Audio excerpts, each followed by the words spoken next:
We like to think pain has a purpose, that it arrives, teaches us something, and leaves us better than before. But some wounds don't fade.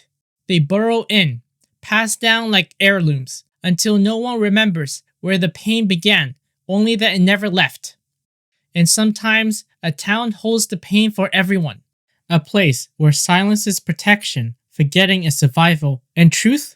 And truth, well, that's the most dangerous thing of all. Because when the curse runs through your blood, and history loops like clockwork, what choice do you have but to pretend the cycle isn't already waiting for you? In Haven, the troubles don't just haunt families, it defines them. Belief isn't a luxury, it's a weapon. Secrets become sacred, and the one person destined to bring peace is also the one tethered to its origin. Here, identity isn't something you discover, it's something that you decide for you, again and again, across lifetimes. So let's confront the thing Haven never lets us forget. Chapter 1: The Curse as Inheritance. People of Haven are doomed to face a familiar generational curse, one that triggers with heavy, strong emotions. Some of those curses are minimal. You can live out your days without a second guessing of anything. But then, there are those that you get passed down with a vengeance, dragging the entire town into turmoil. From individuals who can control the weather to those who can summon the dead, these powers manifest in bleak, chaotic ways. When these events unfold, the town doesn't stay calm. People get antsy. They fracture into different beliefs on how to handle the situation. Some want to protect everyone in town. They're willing to clean things up, cover the unnatural with a layer of normalcy, just to ensure no one outside catches wind of their secrets. It's all about self-preservation, protecting the town from outside interference. But others believe that all troubled individuals are cursed, damned, and dangerous. They see them as threats that needs to be eradicated, creating a deep divide within the community. Meanwhile, some choose to live their lives, pretending the troubles are just rumors, or ignore them altogether. These inherited curses becomes the core reason why Audrey Parker and her many forms across generations keep returning to Haven. She's the one tethered to Haven's fate, helping keep the troubles in check. But watching someone forced to play that role of peacekeeper over and over makes you ask, how much more can this town really take? The secrets they keep, the lines they cross, all in the name of silence. It's a heavy burden. To outsiders, Haven is just another odd little town, the punchline of a joke. But when you peel back the layers, the tragedy becomes real. As the narrative deepens and starts revealing the cause of it all, the troubles, it turns into a reckoning. Everyone touched by the curse, inherited or new, starts to question what's real. Because if something supernatural like this can happen in Haven, hidden for generations, who's to say what else is out there? Maybe we don't know as much as we think we do. Chapter 2: Secrets as Protection versus Poison. Why do we keep secrets? The secrets we keep are the only ways for the world to be in order. But that also applies in smaller situations. Secrets that needs to be kept in order to protect something. A memory, a truth, distant pasts. They must be guarded so that they don't get contaminated, so they don't become hollowed version of the truth that can be exploited or further abused by nefarious forces. The secrets that has been kept in the town of Haven are part of a long generational tradition, once deliberately hidden from the outside world. But the troubles aren't the only secrets that must be preserved to survive the endless cycle they represent. As long as the troubles have existed in Haven, so has Audrey or her other forms, who always appears to help the troubled manage and endure their afflictions. And those who assist in that journey, generation after generation, are forced to keep those truths hidden. They shape her understanding, protect her from the knowledge that might break her, even when such information would be crucial to overcoming the cycle. Instead of revealing everything, they simply aided her mission, preserving the loop. The narrative brings forward a central question. Is secrecy inevitable? In Haven, secrecy becomes a contaminant strategy, a method of control, almost a duty. The troubles are a kind of poison, and everyone in the orbit is forced to endure, to manage, and most importantly, to keep it all hidden for as long as they are alive. No matter the danger, no matter the cost, they commit to keep the town closed off, barricaded from outside influence. And Audrey is a key part of that cycle, a multi-generational curse that plagues the town. Each time the curse resurfaces, Audrey, or someone who looks like her, returns to help once again. No matter the dramas or the incidents that occurs during her time, each version of Audrey must face the consequences unique to her era. And should those consequences resurface in a future generation, Audrey or her other versions need to figure the truth on their own, even if it's better to reveal the truth up front. And that tradition of keeping everything a secret from generation to generation makes the case of the Troubles even more disturbing, knowing that the cards of the game are scattered, with some knowing something. In contrast, others are locked in the memories of others, scattered across with a secret, as they all try to do one thing: to protect. Chapter 3: Reality Bends to Belief. No matter how romantic, comedic, tragic, or even chaotic a narrative might be, there's always a sense that the belief these characters have is what anchors the story, a moral playground that will unravel itself as the narrative goes on. However, there's one place on Earth that doesn't get that benefit, a place where the nature of genres is redefined by notion of a curse, the Troubles as the locals calls it. Not many people are aware of its existence. Some just know about it through town whispers and rumors. Others are more aware of it because they are living that curse. Generation after generation, the Troubles, like power stations, turns back on, forcing those cursed to live with it until the power station is turned back off.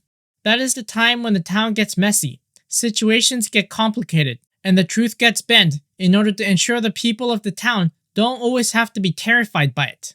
Belief is something so rare the citizens get.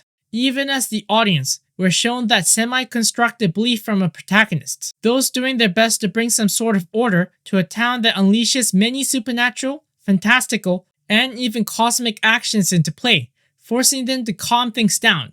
But then, the truth must always be kept hidden, in order for no one outside the town to come looking deeper into their secrets. Everyone who knows the truth, and even those who don't, never question anything.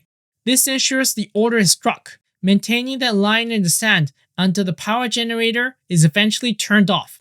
That's the hope that one day their troubles will be turned off, and they can return to living a normal life once again. Even if it's all temporary, they live knowing that one of these days, the Troubles, passed down through a familial lineage, will return, forcing them to endure another cycle of pain as long as the city has known it. Chapter 4: The Monster is in the Mirror. The concept of a place like Haven is rooted in the idea that the mirror to the outside world is never shined.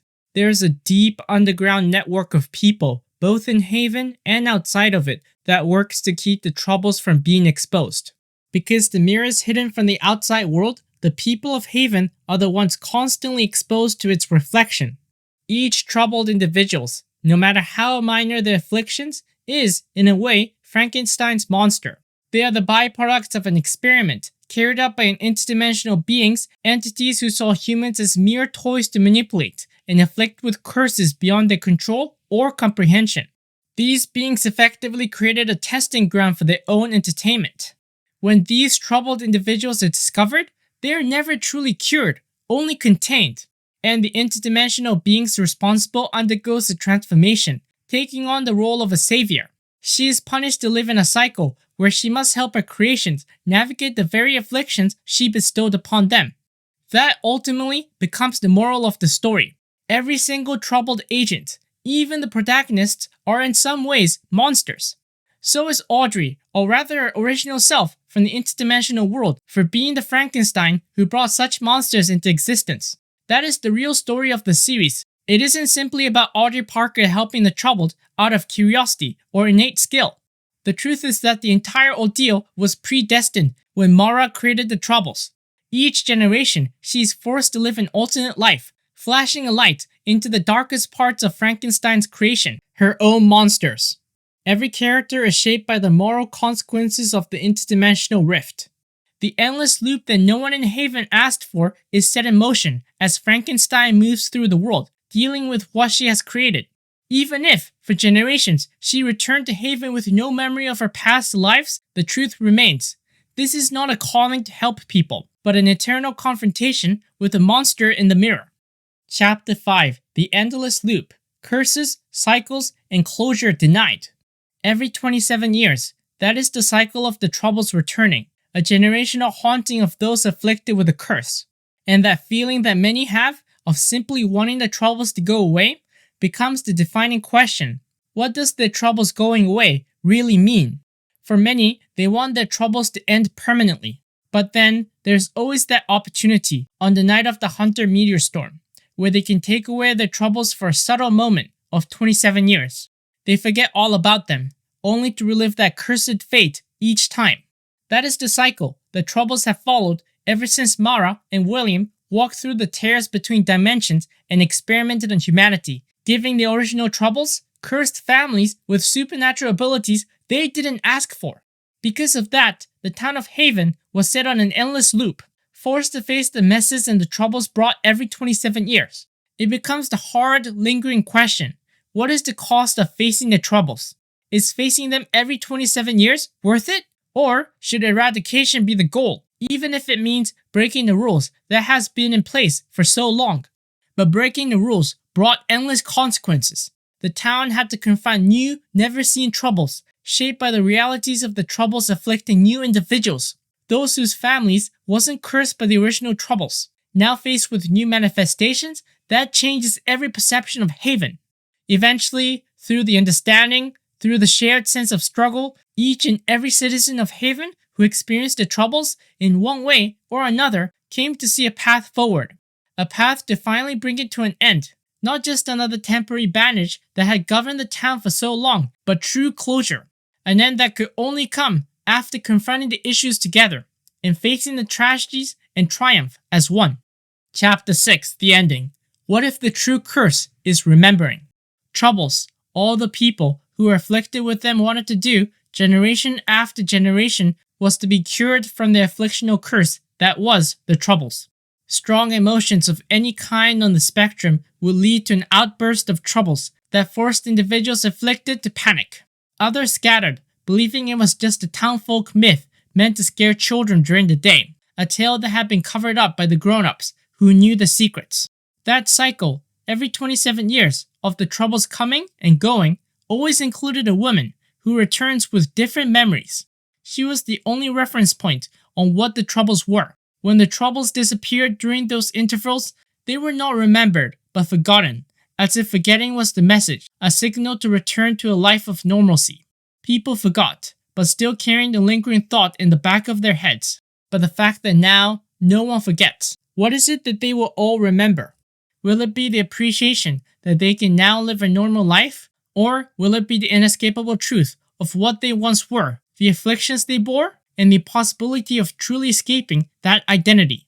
The concept of a phantom limb applies easily to the troubles. Yes, the troubles may be gone physically, unable to be reactivated 27 years later, but the memories and the legacies the town had to endure still remains. The town of Haven had to face many harsh decisions when the troubles returned in 2010. It was different that time. The rules that once were broken. Things changed from what usually happened, and that became the defining moment. The entire town had to band together to uncover the truth of the troubles. They became almost a militarized state where the people of Haven, troubled and non-troubled alike, were forced to work together. Even those who never had troubles in their families found themselves afflicted, all because the rules had to be broken. Chaos erupted. Many people died. Some deaths were tragic, others even more devastating. That is what the entire town who made it out alive of the fog will remember. A moment in history that no one except for those who live in Haven will remember. All because they're forced to face the troubles. Not just those afflicted who sometimes forgot during the 27-year break, but now everyone shares the memory of hardship, chaos, and ultimate rebirth. Because in the end, the real legacy of Haven isn't just the cure, but the fact that now no one forgets.